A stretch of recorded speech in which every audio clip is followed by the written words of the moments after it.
Buongiorno, everyone! Alright, so yes, I will be swatching the full MAIMERI Blue range today, but as of lately, I seem to need to preface my videos with some explanation of some kind.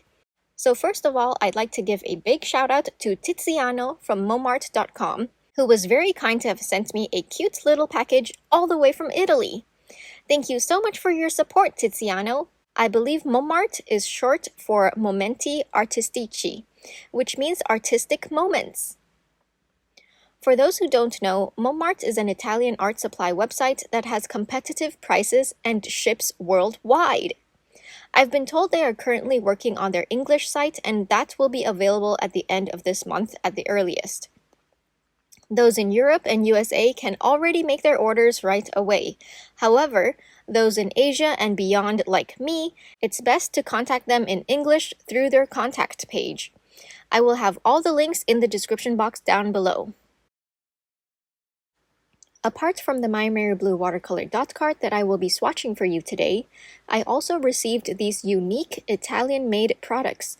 This gorgeous weighty quill brush that is nothing like I've ever seen before, as well as this pad of 100% cotton watercolor paper. I'll definitely be showing you more of these two in a separate video, so please stay tuned for that. Coming back to this MAIMERI Blue dot card, there are several things I need to point out and convey to you before the actual swatching so that I can be sure we're all on the same page. MAIMERI Blue is an Italian artist-grade watercolor brand. Things that make this range stand out is that there are 90 colors, all of which are single pigmented. They're also all vegan except for ivory black. They're available in half pans as well as tubes. Do be aware that their tubes are 12 milliliters, which is different from the more common 5, 10, and 15 milliliter tubes. The paper of this dot card is definitely not watercolor paper. It's almost like a satin glossy finish, similar to catalogs and pamphlets. Therefore, I'll be swatching on my own paper, Baohong cold press 100% cotton watercolor paper in size A4. The color arrangement on this dot card, as well as their official color chart, aren't the same, nor do they make any sense to me. So I tried my best to arrange them in the typical color order we're all used to seeing from many other brands. Then I printed the templates out using my Epson printer. If you'd like this blank template to print out yourself, check out the description box below for details. To help with observing opacity, I drew lines using this Sakura Pigma Graphic 3 waterproof marker. The reason I still draw this on by hand is because I find it gives a more accurate representation for your opacity for anyone using the ink and wash technique in your painting sessions. The paint dots provided by MAIMERI Blue are rather small, comparable to Winsor&Newton and Schminke's dot cards. So to make the most of each dot, I made sure to pre-wet them in advance to ensure maximum pickup. This dot card has 90 colors, however, 467 quinacridone violet reddish made with PV55 is not available. Instead, they have manganese violet made with PV16. For Naples Yellow Deep and Phthalo Turquoise, I already have dedicated videos for those, so I will link them below as well. For the majority of these colors, I did have enough to create decent swatches for you. However, I do feel like some had too little to give accurate mass tone swatches, so please refer to Jenna Rainey's and Shapely Petals videos for more swatching goodness. Alright, I'm going to leave notes as I go along. If you see an NE for any of the colors, it means I personally feel like there wasn't enough paint to have given you an accurate swatch. Despite a couple low tinting colors, all of these felt really pigmented. Without further ado, please enjoy the following swatches, and I will be back with more notes and commentary after the swatches.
here are the dried swatches in daylight.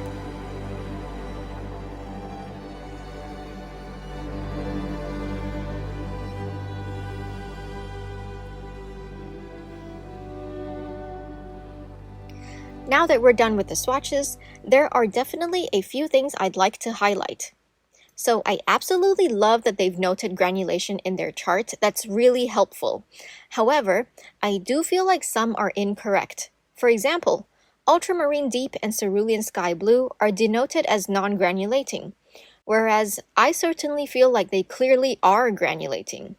Same with ultramarine blue, which is more like ultramarine violet blue shade, which brings me to my next point. Some of these names can be confusing. I've tried my best to correct this in my notes on each individual color, but if anyone has any further questions, feel free to comment below and I will do my best to reply as accurately as possible. Next, there are 4 colors in this brand that are made with PB36. I've made several comparison videos on this topic, but for simplicity's sake, you can refer to this video where I showed the variations of PB36. And here is where I've placed the corresponding MAIMERI blue colors. I hope this helps anyone being confused by the names. Cobalt green light and cobalt green dark's differences are so minute. Even when they're directly side by side like this, I have a difficult time pinpointing the difference. Cobalt green light is exactly the same as Roman smalls with the same name. The dark one is, however, the tiniest bit more muted. Okay, so I just have to talk about this sap green and this hooker's green because these two are usually convenience greens, made with a mix of a yellow and a green pigment or a similar mix combination. However, here, they're both made with PG17, which is typically known as chromium green oxide. Sap green is the one with the typical chromium oxide hue, yet it's non-granulating. Hooker's green, however, is the one that is granulating, but the hue is nothing like I've ever seen for PG17. It's much darker and more muted. Last but not least, Mars Brown made with PR101. This one has to be my favorite color out of this whole brand. In mass tone, it's like a violet brown that leans red. Yet in dilute washes, it becomes more two-tone, showing a blackish brown granulation amongst the violety brown wash of paint. For a watercolor brand with only single pigmented colors, I'm amazed with what they've come up with. I will let this footage of dried swatches in daylight just run here, and it will be followed by the digital scans. I'm curious to know if you found any of these interesting, or if there's anything I missed out, please feel free to comment below. I welcome any questions, comments, and corrections. Please don't forget to check out momart.com. As a consumer of art supplies myself, I know how valuable it can be to find a source of art supplies that is affordable and/or convenient. Maybe Momart can be that for you. Well, that's all I have for you today. As always, thank you so much for watching, everyone. Don't forget to drink lots of water and stay hydrated.